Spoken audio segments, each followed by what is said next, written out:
नमस्कार दोस्तों, आपका स्वागत है टेक्निकल एरर्स के एक और नए एपिसोड में। और आज हम जानेंगे how to use incognito mode on your PC.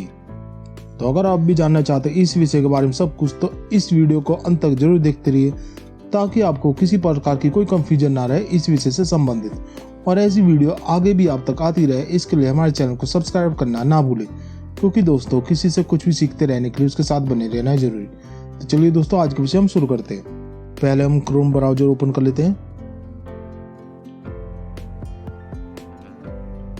अब इधर ये 3 डॉट पे हम क्लिक करेंगे और इधर ये third option new incognito window, इस पे हम क्लिक करेंगे। और अब आप देख सकते हैं कि ये इनकॉग्निटो मोड एक्टिवेट हो गया है। तो ठीक है दोस्तों, ये थी आज की वीडियो। हमें आशा है ये वीडियो आपको पसंद आई होगी। ऐसी और भी वीडियो के लिए हमारे चैनल को सब्सक्राइब करना ना भूलें। जल्दी मिलेंगे हम एक और ऐसी वीडियो के साथ। जब तक आप और आपका परिवार खुश रहे, स्वस्थ रहे। जय श्री राधे कृष्णा।